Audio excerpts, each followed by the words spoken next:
What a life sentence actually feels like day 1 to year 40. Yo, year 40 is crazy. Yo, be real, y'all. Would y'all rather get a death sentence or get like a life sentence? Like, let's say now with the age you're at. Be real, bro. I might just have to choose a fucking death penalty, bro. Depends on the prison. Okay, let's say y'all, it's like a normal prison, like a normal shitty prison. Like, you're not in no like private prison where you get TVs and a bunch of different things. Man, that's ass, bro. Life on 15, but bro, you gotta think of it. You're 15 now. You're gonna have to live like 5 times of your lifetime. Like what you live right now. Let's assume you lived like 75. Yeah. You're gonna have to live 5 of whatever lifetimes you are right now with like nothing. Like you're just staring at walls and shit. One TV. That's nah. Basically time travel. That is not fucking time traveling, bro. Isn't the life sentence just 25 years? I don't know. Like, yeah, sometimes it is 25 years and sometimes it actually give you like 90 years, right? An offender will serve their term for the remainder of their natural life. Though it could take 2 forms. One with possibility of parole after a set minimum term and one without any chance of release. Will it even matter if like you're not gonna be able to get a job? Like, let's say you get a life sentence. You're like 20 years old. You get out at like 60. Are you gonna be able to get a job at that time? And also you're gonna be old as but like, it's most likely not. No job is accepting you, bro. You can work at McDonald's. Yeah, you can work at places like McDonald's and shit and like fast food restaurants, but that's literally it, bro. And nobody wants to work those jobs for the rest of their life. They're usually like typical jobs or like transitional jobs. But yeah, man, it's gonna be your job for the rest of your life, bro. This just shows y'all don't do crimes, man, and get life sentences. 40 years in prison doesn't just change you. It rewires you. The system is designed to wear you down, to break you. By the time you get out, everything you knew is gone.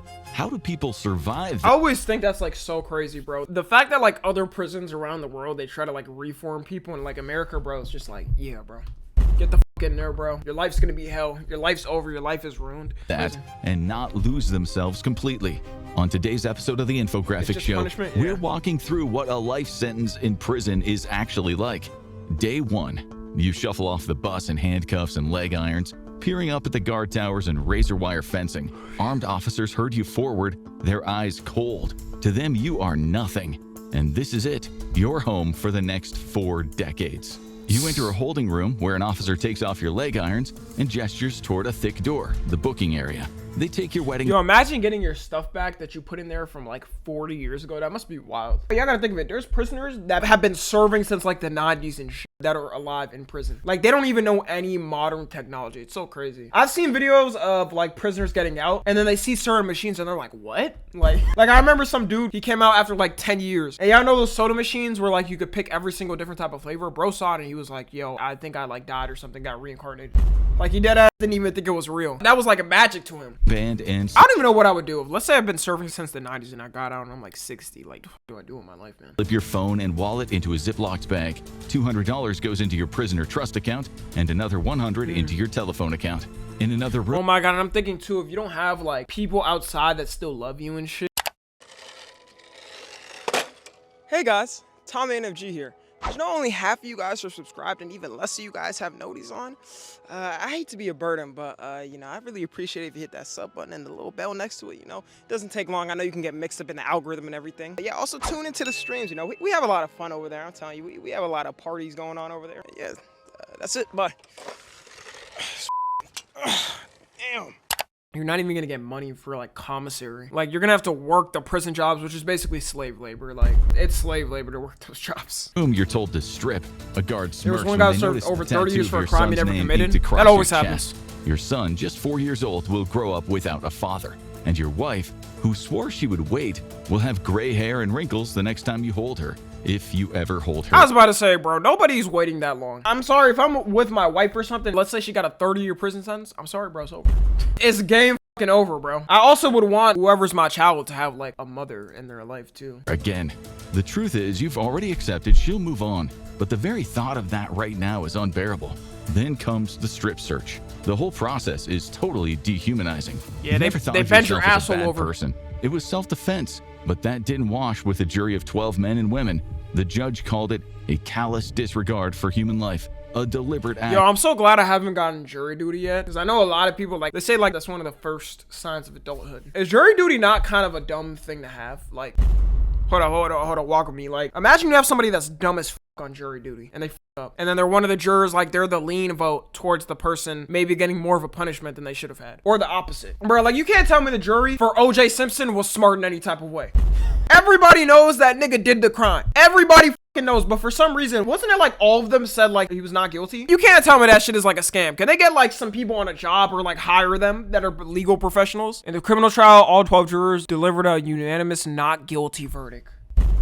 Some jurors explained that the decision was based on evidence presented in court and the defense successfully created reasonable doubt. A unanimous is crazy, bro. But to be fair, with the evidence they had back then, like it's not like nowadays, but like even with the evidence they showed, they didn't even have certain evidence there. Like they just fucked up the investigation so much. Act of calculated cruelty. These jurors must be paid off. If you had to defend yourself again, you would. And in this prison, it'll become a reality. But fighting isn't what frightens you. It's spending the next 40 years in small claustrophobic rooms as the property of the United States government. Just another body the officers will process today. You're handed your prison-issue slip-on shoes, gray jogging pants, and a sweater bearing the initials DOC, Department of Corrections. They fingerprint you and they take your photo. You're now a number, 12515-066.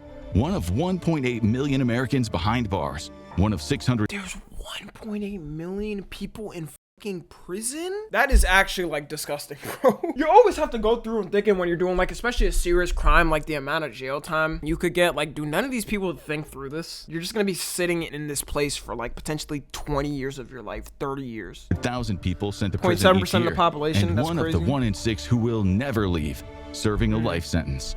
Orientation blurs past. The officers talk about violence, about reporting abuse, but all you can think about is your wife and child at home. Later, a nurse performs the health checkup. She asks about your drug history and whether you're a danger to yourself. You mutter no and you shake your head. She scribbles a note in your file and you are out the door. You're moved into another nameless, colorless room. Have you ever worked for law enforcement? A guy in a shirt and tie asks you. No, you haven't, and you've never testified against anyone, so there's no reason you can't do your time in the general population. None of this feels... Oh, yeah, I forgot they give, like, cops special cells, bro. You know who, like, immediately knows, bro, their life is over? Goddamn predators, bro. You know how predators get treated in prison? They'd be lucky if they last a week, bro. Low-key, bro, the guards don't be giving a fuck. Yo, it's crazy that there's all of these deterrents for, like, preds to think about, like, oh, if they find out I have, let's say, like, CP on my computer, this and that, I'm gonna get arrested and go to prison. But they just don't give a fuck. They still do it, bro. That's sick work. Like, they don't think if they get arrested, like, of what's gonna happen. I feel like most of them know. It's real. Your state-appointed lawyer had been sure you would just get a few years for manslaughter. Or better, it'd be viewed as a justifiable homicide. You were one of the 80 to 90% of federal criminal defendants in the U.S. defended by the state, a nation where with that's the worst shit ever, bro. You know, especially if you don't have money for a lawyer, you're always gonna lose. Like, you never win. enough money, the odds aren't too bad for getting away with serious felonies. The thought makes you furious. Your emotions swing wildly, from rage to despair. You just saw a female and a male officer laughing and joking with each other, casual workplace flirting. You'll never share a moment like that again. And then you walk through the bowels of the prison, door after door creaking open until the faint sound of voices grows louder. The smell of... Oh my god, it smells like ass, bro. I've heard people say, like, they walk in a prison cell, bro, and, like, you'll never experience that type of smell ever again. Floor cleaner and sweat filling your nostrils. The last door opens to your unit. Faces look up from the tables where men are slamming down dominoes and cards. You keep your head high. You don't show them any weakness. White, black, brown, all in their own tight clique. Like it or not, this is your new family. Fish! Someone shouts from behind you. It reminds you of your school, but with grown men, dangerous men. You're not interested in what any of them has done or the prison hierarchy they belong to. You don't want to be a part of their system, their code. I was about to say, when you're in prison, you're kind of forced to join one of the gangs. You're not scared of them. The only thing that scares you now is time. You walk into your cell. Your cellie barely looks up, jerking his head to the top bunk. You toss your prison handbook on a steel desk, barely a foot away from a toilet sink combo that smells like it was freshly used. You still expect to wake up with your wife beside you, telling you it was all just a bad dream. Month 1. Before you were locked up, you'd watched prison TV shows. Like millions of others, you dismissed them as poverty porn, cheap exploitation of damaged lives, but you still watched. I love prison shows, especially Prison Break. Bro, Prison Break is peak. Oh my god, at least the first couple of seasons. Towards the end it's kind of meh, but Prison Break is so fire. Pleasure was seeing grown men fight over a missing piece of candy, but you never thought you would be one of them. In here, you know your place, and it's decided by skin color and affiliation. Since you have no affiliation, unless you count CrossFit, Catholicism, or the Pee Wee soccer team you coached, you're lumped in with the whites. This was explained to you when a group of thugs walked into your cell. I was about to say, you're kind of forced into the gangs. Like, most likely if you're white, even if you're not racist, bro, they're definitely racist in the prison. You definitely gonna have to be in the group with like the skinheads and shit just to like protect you. Definitely gonna have to join like the black group, bro, with like probably like the craziest fucking wildest gang leaders to ever exist just to survive. A day after you'd arrived, they wanted to see your papers, your charges, NFG checking gang. to We see are not if you were a surviving. chomo or some other kind of sex offender. You used to think that the prison code, when you heard about it on TV, was insane and hypocritical, but now that you're a part of it, you keep your mouth shut. The guys looked impressed when they read your homicide conviction, and here, that's a badge of honor. You don't bother telling them the details, what your useless lawyer had called mitigating circumstances. Neither do you play the tough guy. Your cellie later tells you that tough guys don't last long in prison. Just be cool and you'll be all right, he told you, but his bid is 7 years, not 40. He explained that you are constantly monitored, that cameras watch your every move, but he said this doesn't stop the violence. Someone was stabbed in the shower stalls a week or two before you arrived. He said if someone wants you dead... I always wonder how they get like the shanks and knives, y'all. They gotta make the most bullshit makeshift stuff ever. Like they get like hard toilet paper and like mesh it together and then stab it. Toothbrushes? Oh, okay. The prisons know though, right? About the toothbrushes. Kitchen, I know like sometimes, yeah, somebody will bribe the kitchen to like sneak like a knife or something like that just to like get somebody. They be like really learning how to craft shit over there. Right? Have y'all ever seen them prison TikToks? Them prison TikTokers, they be crafting the craziest shit I've ever seen, bro. I seen some dude, he made a whole Thanksgiving turkey inside of prison. I don't know how that's possible, but he was like, yeah, I got this Thanksgiving dinner. I got corn over here. He had water boiling and everything, especially food. Dude, they know what they're doing. They know what they're fucking doing. It was a Super Bowl and everybody was gathered around. They all made their own feast in like the prison area. It was crazy. They can kill you and make it look self-inflicted. The kid who carried it out was a torpedo, ordered to put work in for the Mexican mafia. They run things in this unit, taking orders from the boss, the shot caller. When there are problems, this guy will mediate it with the heads of the other races. You soon learn that if someone disrespects you, you fight back, or you'll become a victim. You have seen it with your own eyes, a fight over a stare, something your cellie called mad dogging. Another guy was beaten for farting, a sign of disrespect. What? The unit feels like a time bomb. Disrespect, bro. What do you do then? So every time you want to fart, you gotta go to the toilet? The fuse hasn't been lit yet. Your cellie says all-out violence is rare, it disrupts business, and business means drugs. Sometimes they're smuggled in, but more often an officer will bring them in. If you cause a fight, the unit is locked down and the cells get tossed. Yeah. If drugs or weapons are confiscated, you can expect a beating. And all the people are fucking pissed at you. Now you're a target. If you get it locked down, they all gotta like wait inside because of your ass. Now they're all targeting you. Getting beat up for farting is crazy, bro. People have probably gotten beat up. No, not probably. Definitely gotten beat up for just looking at somebody. And you'd better hope the shot caller is feeling generous, because an HOS or hit on sight can easily become a KOS, kill on sight. Month 6. You're adjusting to prison life, and not just learning to poop in front of another man. You've gotten drunk on prison alcohol, brewed by your wing's Pruno guy, I forgot the they do hooch that. expert, making money from hustle. Your cellie said it's a pretty simple process. Just take a whole load of old fruit and mix it with bread and then add extra sugar for strength. Even ketchup and candies work. You gotta Ew. leave it to ferment, usually in a watertight bag that can be acquired from the kitchen. You pour a bit of extra warm water into it every day. The key is just finding a good hiding place, ideally above the Yo, that's so fucking disgusting. That probably tastes so nasty. roofing tiles or even inside the walls. It only takes 5 to 7 days to brew, but the longer you leave it, the stronger it is. You can get it up to about 15%, even 30%, but the norm is about 10%. It's important to burp the bag or let the pressure out, otherwise you'll have an explosion on your hands. It wasn't the best thing you've ever drunk, but at $10 a cup, it'll do. You've been so depressed that even a cheap buzz felt like relief, but that is not Yeah, y'all. This is a more disgusting way to have it, but like this is literally how alcohol basically gets made. Like expired fruits and vegetables. That shit is poison. We have normalized as human beings drinking poison. $10 a cup is insane. I highly doubt $10, bro. Snacks over there are like 50 cents. the only escape available inside. You name it, you can buy it here. Heroin, cocaine, Xanax, methamphetamines, spice, even LSD and ecstasy. Nothing about prison makes sense. Guys locked up for possession are doing harder drugs inside. Others who had never touched drugs get hooked here, carrying the habit back outside.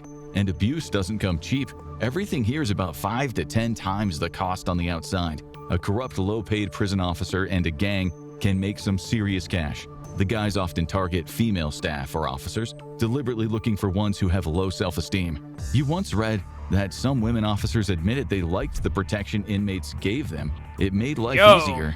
Some, said a report, were just infatuated with the gang members. Others liked... Oh yeah, no, I've heard of stories like that, like female guards getting down with the prisoners. It's a lot more common than people think. Buying Percocet on the street for just $5 and getting $50 in Literal prison. corruption. And it's more common than people think. You remember reading that in Baltimore, 75% of 650 correctional officers were women, and a witness claimed 65 to 75% of them were involved in contraband, smuggling, or relationships with inmates. Just before you came into the prison, a report out of Kentucky said 30 officers had sex with inmates in only 16 months. Meanwhile, 14 others smuggled in drugs. And now you've seen it happen yourself. In prison, you'll pay around $40 for enough tobacco for a few rolled cigarettes. Weed, about $10 a gram outside of prison, is $60 inside. Meth, Holy popular shit. because the high lasts a long time, is about $40 a gram outside and $130 inside. Heroin, $10 a bag outside, is $70 or more here. Just a cheap prescription. Bro, crazy inflation, but what a scam. You gotta think of how hard it is for them to like sneak this into prison though. For the work they have to do for it, they say it's worth it. Also, like there's limited amounts, so. Suboxone pill sells for about $80. So a corrupt officer can be paid thousands for one small package. And if you want to... Oh my god, yeah, if you're an officer there, you could probably make crazy bread doing that too. Smuggling. Smartphone, a phone that has possibly been spent? All right. plugged, you might pay $6,000. Your cellie said prisoners have used drones to fly contraband over the walls. No matter what, the business doesn't stop. If there are seizures, all it does is push the prices up, making it more lucrative for anyone involved. In other words, what you've learned is that criminals remain criminals in prison. Also, prisoners usually learn a few new tricks of the trade in what some call crime school. It's no wonder that about 3/4 of these men will be back within 5 years of their release. And you'll be here waiting. Year 1. So far, Yeah, that's the problem with it, bro. Like, it's kind of like a loophole system. Like, the fact that you just do a crime, like, even if it's a small crime, you go to prison. Let's say even for a month. Like, 99% of the jobs you want, you're not getting, bro. The same cut time, I can't really blame the employers because it looks bad on their record. They could only really get, like, the shitty jobs. But yeah, it's a rough system. I don't know. That's why I think they need, like, more prison reform and shit to help the prisoners adapt in society. manage to stay out of trouble. Prison It's just true what they destroys say people about prison. morally to If where you they want keep to your commit head more down, crimes. be polite. I wouldn't even say to where they want to commit more crimes. I will say because they have to. Like, if you can't get a fucking job, you can't make money, then like, what are you supposed to do? You gotta like rob somebody or like do a crime basically. Don't let anyone take advantage of you or breach the prison code. You might manage to finish your sentence unscathed, and so far that's true. You've not been forced to join a gang, but it is just a fact of life in here that you don't get too close to the other races. You don't eat with them, you don't spot them in the yard while they're working out, you don't borrow things from them or help them. The code demands you stay out of other people's business. Don't even ask people what they're in for. You heard a guy got a beating just for looking into someone's cell when he walked past. It's as if the code prevents real friendships from being made. If the authorities plan to divide and rule in prison, it is working. But now the friends you had outside, those guys that said they'd stick by you, they're writing less often. Your wife writes at least once a week, and she and your kid visit once every 2 weeks. It doesn't help that visits are on weekdays, and they've put you in a prison about 170 miles from your home. You always make sure that when she visits, she leaves with a smile. You've already probably spent literally hundreds of hours going through all the men you suspect have a crush on her. Besides that, your days are pretty much all the same. Breakfast at 6:30, then you work in the kitchen till 4 p.m. That's what I kind of don't get. Why do they have to wake up so early for breakfast, even though like they're in prison? Does it really matter? Sully says you were lucky to get a job in the kitchen, but 30 cents an hour doesn't feel very lucky. You only get yard time 3 times a week, but there is indoor recreation every day. Dinner starts at 6 p.m., lockdown is 9 p.m., and it's lights out at 10 p.m. Nothing changes except for anger management sessions. An hour twice a week with a young therapist fresh out of school. Discipline He mainly? wants you to talk about your emotions, and he loves to mention the boomerang effect. Don't express your feelings and they'll likely explode later in a fit of fury. Sometimes violence is necessary, you think? The therapist wouldn't understand. It's not something you can learn in university. Sure, you regret your crime, but only because of the consequences. Year 5. The officers all know your name. You've seen them come and go. The weak ones get exploited, and the tyrants are hated. The good ones are firm but fair. As for you, there's a kind of respect for guys who will be in here for a long time, as long as they stay out of the business and they haven't hurt women or kids. The prison does have some educational programs, but they're not available to everyone. And for most of the young gangbangers, education is viewed as a... Damn, you'd be forced to read, bro. The torture. I'd probably be so educated if I went to prison. If I had nothing else better to do, I'm just gonna read books. Like, even the most boring books to ever exist, I'm gonna be like, why not? Weakness. If you're smart, You can get an you find insane a build. hustle. Oh yeah, that too. You could just work out because there's nothing else to do. And by your first year, you had one. You are one of the few who can write and make sense of complicated legal texts. That's made you the jailhouse lawyer. It's against prison rules, but so are all the hustles. The officers usually turn a blind eye to it as long as nothing gets out of hand. But if there's a shakedown, any sign of your hustle, and you might get some time in the special housing unit, the SHU. In there, Oh my god, this shit looks terrible, bro. Every time I hear about the SHU, this is just made to break you. You're not a normal human being after this. 23-hour-a-day lockdown. Your exercise is in a miserable cage. You've been there only once, and you don't want to go again. All day, all you heard were screams and shouting. In prison, it feels like about half the guys are mentally ill. You read once that 15% have a serious mental illness like schizophrenia, bipolar disorder, or major depression. And Bro, you probably get a mental illness from being here. I would start hearing voices if it's just me 24/7 with a concrete block and like one small window. the crazy ones often end up in the SHU, slamming their heads against the wall or harming themselves. Thankfully, they still allow you to read in the SHU, otherwise you might have gone crazy. The prison library isn't great, but it is a lifesaver. Well, it is if you're not one of the 60 to 75% of US prisoners who are functionally illiterate. For lifers, if you're not constantly doing gang business, there are 3 main ways to stay sane: regular exercise, meditation, and reading. Reading is one activity that you've seen in prison that actually helps people rehabilitate themselves. The selection isn't great, way too much romance fiction. Still, they have a lot of classics and some okay nonfiction. You just go to the library during yard time and you check out the books. When you were in the SHU, they came around with a cart. Your wife sends books in too, and prisoners can order from Amazon. You can't have overtly sexual books or anything that might inspire or teach violence. And yes, there's actually a banned books list. The 2023 that makes Prison sense. Libraries Act was supposed to address the lack of funding, but the bigger problem is censorship. If they were really serious about rehabilitation, they should be making sure prisoners have access to a wide range of educational nonfiction and literary fiction. They have religious books, right? Yo, the funniest thing I always think of, bro, whenever somebody comes out, bro, and they immediately like fully converted to Islam, bro. Bro, I always wonder why that happens, bro. What has a higher conversion rate when people leave, Christianity or Islam? I feel like I always see people convert to Islam when they come out of prisons. But instead, They have churches. Yeah, I know they have churches. in books like it's North Korea. The worst state, your wife told you, was Florida, with over 22,000 books banned. Texas came next with God over 10,000, damn. then Kansas with 7,700, Virginia with 7,200, and New York with 5,300. And that includes language books staff can't read, and drawing books that inmates might use for tattoos. Often no reason is given, just stamped threat to security. In some states, even books with homosexuality are banned. Part of you thinks that the system is Bro, not I guarantee they didn't even check what these books have. They just fucking ban them. They're like, oh, nope, this is banned. Let's not even check what it is. interested in rehabilitation as much as filling quotas and punishing people. You had a lot of time to think about the man you murdered. You've watched men in here brag about violence and killing, and it hit you hard. Maybe you are just as messed up as they are. You always thought you were different, that your case was special, but just about everyone here says that. But your crime only created more trauma, which you are now passing down to your son.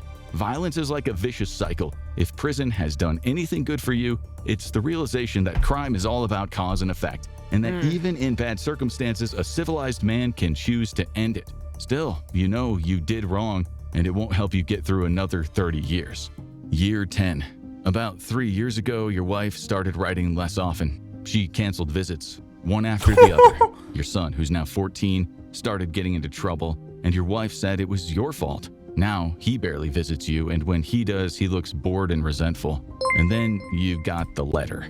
She'd met another guy. She loved you, she said. She tried, but she couldn't live the best years of her life alone. In a way, you felt some relief. Part of you wanted to respect her decision. Bro, imagine whoever you're with, you're in prison, bro, and they just send you a picture of them f***ing somebody new.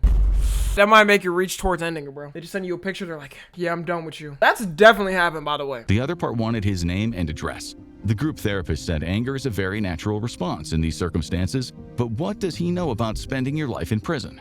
You'll be sitting in the prison workshop and suddenly there will be an image in your head of your wife kissing some other guy. The pain is indescribable and there is nothing you can do to escape it. So you're in a prison, but also in a cage in your head, torturing yourself daily, and no matter what you do, those bad thoughts will come. And worse, you can't talk about it to a friend. You can't show weakness in here. And then you cracked. The therapist was right about the boomerang effect. You'd mistakenly told someone about something you enjoyed, a book you were reading. God knows why you let a feeling slip out, but you did. The novel was The Count of Monte Cristo, a story about love, revenge, justice, and morality. It really resonated with you, but then you got to the all-important final pages and someone had ripped them out. That's the kind of petty thing that happens all the time. They rip out pages? Why? Bro, they hate enjoyment. You can't even enjoy a fucking book. Nah, how do you think they were looking at it? They were looking at it like, oh, this part looks enjoyable. There we go. And now it's no longer enjoyable. Nobody can enjoy it. I'd crash out. Like, imagine at the most perfect part, the climax, dude. You're at the climax of the story. It's ripped out, and then it just skips to the ending. I'm in prison, but after 10 years after being dumped, you just lost it. You snapped. Someone told you it was one of the new kids. You waited until he went to the showers and you knocked him clean out with one punch. Damn. If you hadn't done anything, you'd have been seen as weak. But the truth is, you did it because you were angry. Therapy is good on paper, but it doesn't take into account the extremes of prison life. In the reasonable crash that I want to get someone educated. else had torn out the pages. You'd beaten an innocent kid for nothing, putting in work for a conniving liar. Maybe the officer was lying, so you'll beat another innocent man. This is life in the prison. Constant manipulation, constant lies, people taking pleasure in suffering. It destroys your faith in humanity. You know you can't do another 30 years of this, and after that last beating, stitches, hospital trauma, you doubt the parole board will be doing you any favors. Year 20. A year later, you learned your wife's new lover was your best friend. You had lost your two best pen pals. Oh my god. Nah, deadass have to end it, bro. If I found that out, bro, that my wife cheated on me with my best friend, and now he's raising my kid, the core of your emotional support in one blow. And now your only visitors are your brother and your mom. But your mom is sick, and you carry the added guilt of not being able to help her. You're sure the stress of what you did made her sick. You probably would have lost your mind if it weren't for one thing. Between years 14 and 19, you wrote a novel. It was your greatest accomplishment, besides having a son who still won't talk to you. Under the First Amendment, you technically have the right to express yourself, even in prison. But then one day during a lockdown, your cell got tossed. And when you came back, your manuscript was gone. You complained loudly, and they called you into the office, and that's when they told you the truth. Your manuscript was confiscated and burned. Why? Well, the characters might resemble prison staff. They also said your book could incite violence, that it was a threat to prison security. And that was it. You finally lost your mind. But it wasn't an explosion of violence this time, it was quiet. You just withdrew into yourself. You gave up. You realized you can't win in prison. In the end, it grinds you down.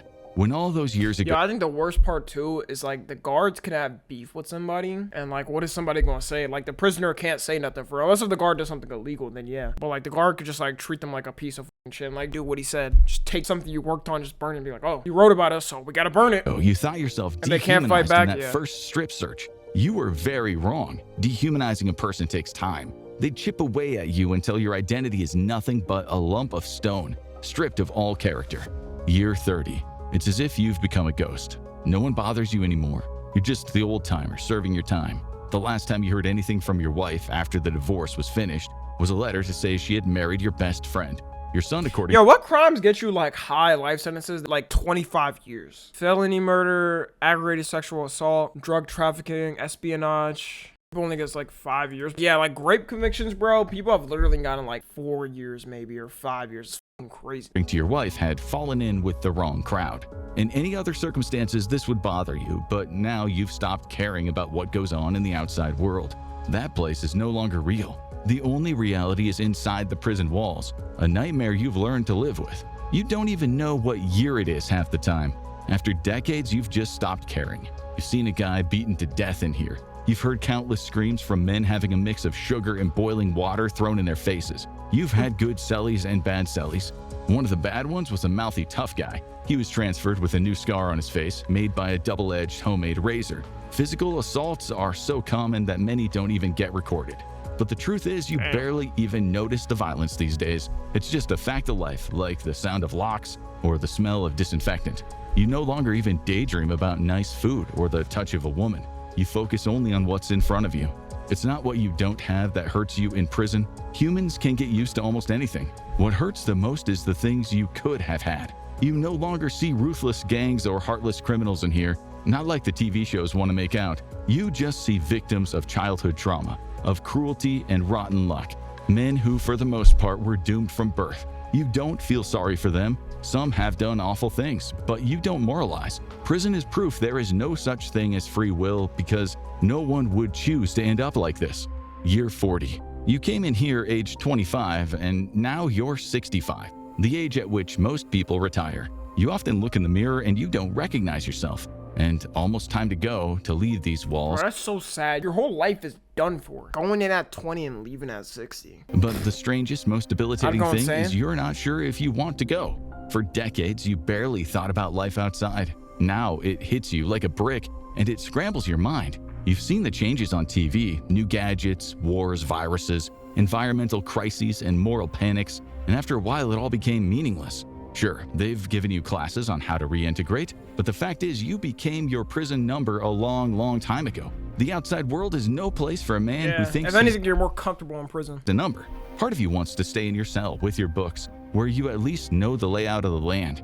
The dark irony is that the more dehumanized and institutional— Now, where do you even live? If you don't have friends or anywhere to go, like, you're homeless. COVID in prisons must be crazy. I'm trying to remember how they treated it. They definitely have restrictions. Yeah, oh my god. They probably couldn't go out. Wait, no, it's contained, though. It's contained. I feel like if one person got COVID, though, they probably had to lock down the block for like a week. I guess new prisoners coming in, but they probably COVID tested the new prisoners, I'd assume. As you become in prison, the easier it gets. The parole board said you were ready. The electronic bolt snaps open, and they lead you down the corridor past the few old-timers who bother to say goodbye. But you're struck with a thought. Maybe the outside isn't where you belong. Maybe prison is your natural habitat. They hand you your civilian clothes and a small bag with your wallet and phone. There are $300 in there. You're not even sure it buys much in this new world. The phone lights up in your palm. The woman at the desk hides a smile as you prod the antique screen. The last time you stood here, you were good-looking, with full hair, a man who once thought he'd do well in life. And now you're old, with 40 years missing. But inside you still feel the same, like your life was paused while the world kept moving. The door opens, daylight hits your eyes, and you take your first steps into the future. Yeah, bro, I mean, you know, don't do the crime, nigga. If you deadass are getting 30 years or 40 years, you did a fucked up crime. Dude, every time I hear a prison story, I'm like, yeah, I'm not even jaywalking the street. I'm making sure to walk on the crosswalk, making sure to press the little button and wait, because prison's like one of the most terrifying things to be honest, bro. Like, I think I'd be more afraid of like being in prison for the rest of my life than like dying young. Like, let's say in like 10 or 15 years, bro. Because your soul just gets sucked out of you. Yeah, anyways, if you're watching on the tube, make sure to join the Discord and watch the streams. Subscribe to Tommy NFG.